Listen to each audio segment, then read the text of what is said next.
नमस्कार, प्रिय दर्शकों, आज हम हाजिर हैं एक ऐसे अत्यधिक घातक रोगों को लेकर। यदि किसी व्यक्ति को ऐसा हो जाए तो लोग मानते हैं कि 80% अब इसका बचने का चांस नहीं है। जी हाँ, आप सही समझ रहे हैं, हम बात करने वाले हैं कैंसर जैसे घातक रोगों पर कि जन्म कुंडली में किन ग्रहों की युति होने पर, किस प्रकार से योग बनने पर जातक को कैंसर का रोग हो सकता है। दर्शकों, बात जब हम कर रहे हैं कैंसर की, तब हम इसे दोनों प्रकार से समझेंगे। देखिए, हमारा जो साइंटिस्ट होते हैं, जो वैज्ञानिक होते हैं, वह कहते हैं, हमारे शरीर में जब हमारी कोई ऐसी रक्त प्रवाह नली जो नसें होती हैं, किसी भी प्रकार उसमें वृद्धि हो जाए, यानी अत्यधिक मज्जा बनने लगे, तो मज्जा बनने के कारण हमारे शरीर में जो रक्त प्रवाह की नसें होती हैं, नलियाँ होती हैं, वे सूख जाती हैं, मर जाती हैं। और उसी के मरने पर जो है, हमारे शरीर में अत्यधिक मज्जा बढ़ती है और उसी मज्जे में जो कीड़े होते हैं, वे हमारे शरीर को जब चालते हैं, तो धीरे-धीरे वही रोग जो है कैंसर का रूप ले लेता है, वही घाव, वही शरीर का सड़न कैंसर का रूप ले लेता है। दर्शकों, अब देखिए कैंसर शरीर के किसी भी भाग में, किसी भी स्थान में हो सकता है। बहुत लोगों को मस्तिष्क में, बहुत लोगों को खून में, बहुत लोगों को गाल में, गले में, सीने में या अन्य गुप्तांगों में, किसी भी जगह कैंसर हो सकता है। और शरीर में जैसा कि आप जानते ही होंगे कि हर शरीर के एक अंगों का ग्रह अलग-अलग प्रतिनिधित्व करते हैं। जैसे हम बात करें खून की, तो खून का प्रतिनिधित्व मंगल ग्रह को सौंपा गया है। हम बात करें पेट की, पेट का प्रतिनिधित्व गुरु ग्रह को सौंपा गया है, बृहस्पति को। इसी प्रकार छाती के कैंसर के लिए चंद्रमा को, हाथ-पैर के कैंसर के लिए शनि देव को, पेट के लिए देवगुरु बृहस्पति को, पेट में जो अतड़ियाँ होती हैं उनके लिए सूर्य को और लीवर के लिए बुध को। यह जो ग्रह हैं, यह इन-इन अंगों के प्रतिनिधित्व होते हैं, ठीक? अब बात करें यदि मज्जा की, जो कि हमारे रक्त प्रवाह को, नली को सुखाता है, तो राहु, राहु ग्रह जो है शरीर में जैसे देखिए, हम जब मृत्यु भाव को देखते हैं, तो मृत्यु 3 ही चीज़ से होती है। हमारे शरीर में कफ, वात, पित्त है, ये जब ऊपर-नीचे बढ़ते हैं, तब उस जातक के शरीर में उसे श्वास लेने में दिक्कत होती है, परेशानी होती है और अंततोगत्वा जातक की मृत्यु होती है या उस रोगी व्यक्ति की मृत्यु होती है। तो मज्जा के लिए राहु ग्रह को प्रधान माना जाता है ज्योतिष शास्त्र में कि राहु किसी का गड़बड़ हो तो ऐसे जातक के शरीर में बार-बार जो है मज्जा ऊपर-नीचे होता रहता है। आइए आपको जन्म कुंडली पर मैं बतलाता हूँ कि किन ग्रहों से, अभी तक तो आपने थोड़ा समझा कि कौन-सा ग्रह किस अंग का कारण होता है।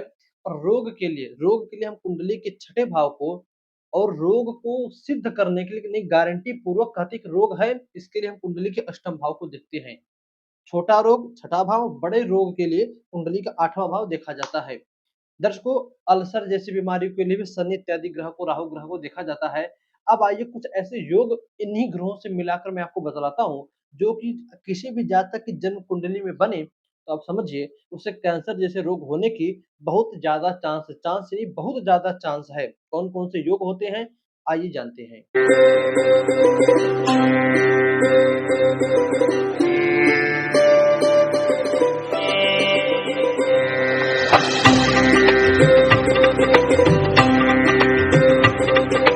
दर्शकों, पहला सूत्र कहता है कि जन्म कुंडली में, कुंडली के छठे भाव में चंद्रमा, शनि और मंगल, इन तीनों ग्रहों की युति हो जाए, तब ऐसे जातक को थोड़ा बहुत चांस होता है कि जो रक्त होता है, जो ब्लड कैंसर होता है, वह हो सकता है, क्योंकि यह ब्लड कैंसर का योग है कुंडली के छठे भाव में शनि, चंद्रमा और मंगल की युति होने पर, क्योंकि मंगल खून का कारक है, तो शनि, चंद्रमा, मंगल तीनों की युति हो जाए, तो जातक को बहुत चांस रहते हैं कि ब्लड कैंसर इत्यादि जैसी समस्याएँ हो सकती है। इसलिए वैसे पहले से ही आप कुंडली देख रहे हो यदि किसी व्यक्ति की और कुंडली में यह योग बन रहे हैं, तो आप पहले से ही ऐसे जातक को जो भी नशे वाली चीज़ें होती हैं या जो भी चीज़ें कैंसर को प्रकट करती हैं, पैदा करती हैं, उनसे दूरी बनवाइए और उन ग्रहों का आप उपाय करवाइए ऐसे जातक से जिससे कुंडली में ये योग बनते हैं। तो पहला मैंने बात की, कुंडली के छठे भाव में शनि, चंद्रमा, मंगल की युति हो तो ब्लड कैंसर का योग होता है। दर्शकों, इसी प्रकार कुंडली के छठे भाव में ही सूर्य, चंद्रमा, मंगल युति कर रहे हों और छठे भाव का स्वामी उन्हें देख रहा हो, छठे भाव में सूर्य, चंद्रमा, मंगल की युति हो और छठे भाव को स्वामी कुंडली में कहीं से बैठकर उन्हें देख रहा हो, तब भी जातक की जन्म कुंडली में यह ब्लड कैंसर का योग होता है। तो इसी प्रकार कन्या राशि में सूर्य और मंगल की युति हो जाए, तो ऐसे जातक को ट्यूमर जैसे रोग होते हैं। इस सूर्य और मंगल पर किसी पापक ग्रह की दृष्टि हो या पाप प्रभाव में ये दोनों ग्रह होने चाहिए। कन्या राशि में मैंने छठे भाव में ही लिखा है कन्या राशि, आपकी कुंडली में देखिए 6 नंबर कहाँ लिखा है, उस 6 नंबर पे सूर्य और मंगल की युति रहे और कोई भी एक पापक ग्रह चाहे शनि चाहे जो है आप कह सकते हो कि राहु जैसे पापक ग्रह उस शनि को उस सूर्य को उस मंगल को दिख रहे हो तो ट्यूमर का रोग बनने के चांस होते हैं। तो जन्म कुंडली में राहु और चंद्रमा एक साथ अथवा अलग-अलग भी शनि देव से तीसरे स्थान में हो, यानी चाहे 3 राशि आगे हो, चाहे 3 राशि पीछे हो, तब भी कुंडली में कैंसर योग बनने के चांस होते हैं। शनि कुंडली में आप शनि को देखिए, शनि जहाँ पर बैठे हों, उससे 3 घर गिनने पर आगे राहु और चंद्रमा की युति हुई रही हो, चाहे अलग-अलग बैठे हो या 3 घर पीछे गिनने पर भी शनि और राहु और चंद्रमा की शनि ने राहु और चंद्रमा की युति हुई रही हो या अलग-अलग ग्रह हो, तब भी कुंडली में यह कैंसर बनाते हैं। तो इसी प्रकार कुंडली में 11वें भाव के स्वामी यदि कुंडली के छठे भाव में हो, तब भी यह कैंसर बनाते हैं। दर्शकों, जन्म कुंडली में काल सर्प दोष बना हो और सूर्य देव कुंडली के छठे भाव में हो, तब भी ऐसे जातक को अतड़ियों से संबंधित, पेट से संबंधित कैंसर का रोग होता है। तो इसी प्रकार अगला सूत्र कहता है कि जन्म कुंडली में शनि और मंगल की एक साथ युति हुई रही हो, यानी शनि और मंगल एक साथ कुंडली में कहीं पर बैठे हों और उनकी दृष्टि कुंडली में चंद्रमा पर पड़ रही हो, यानी मान लीजिए कुंडली के 10वें भाव में शनि मंगल को बिठा दे और कुंडली के चौथे भाव में चंद्रमा को बिठा दे, तो शनि मंगल एक साथ हो गए और अपनी 7वीं दृष्टि से दोनों ग्रह चंद्रमा को देख रहे हैं, तब भी ऐसे जातक की जन्म कुंडली में कहा जाता है कि उनके हाथों में या पैरों में किसी भी प्रकार से सड़न होकर कैंसर का रोग बनने के चांस होते हैं। तो इसी प्रकार कुंडली में बुध देव जो है राहु और शनि के साथ युति करके कुंडली के अष्टम भाव में बैठ जाए तो ऐसे जातक को मुख से संबंधित रोग होता है। आप इसी प्रकार अन्य ग्रहों से भी समझ सकते हो कि ग्रहों की युति होने पर किन-किन भावों में हो तो कैंसर का रोग हो सकता है।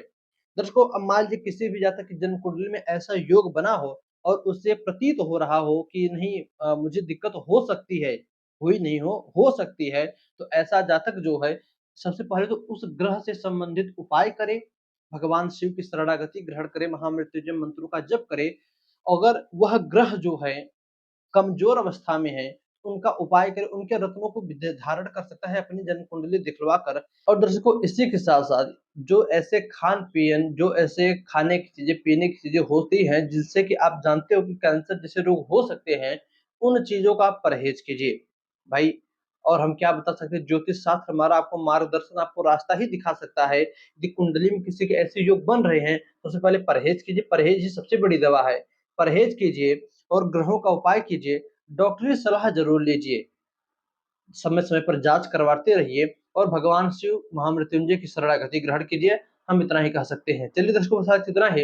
यदि आपके आस-पास कोई ऐसा व्यक्ति हो, जिससे कि यह रोग बना हुआ हो, पहले से हो या उससे लग रहा हो कि नहीं ये मुझे रोग हो सकता है, कैंसर जैसे रोग हो सकते हैं, तो आप उसकी जन्म कुंडली चेक कीजिए। कुंडली में ऐसे योग बने हैं और मुझे तो सिद्ध है, मुझे लगता है कि ऐसे योग आपको ज़रूर मिल जाएँगे क्योंकि यह योग, यह सूत्र हमारे ऋषि महर्षियों की देन है, जो कि कभी गलत साबित नहीं हो सकती। तो चलिए दर्शकों, बस आज इतना ही।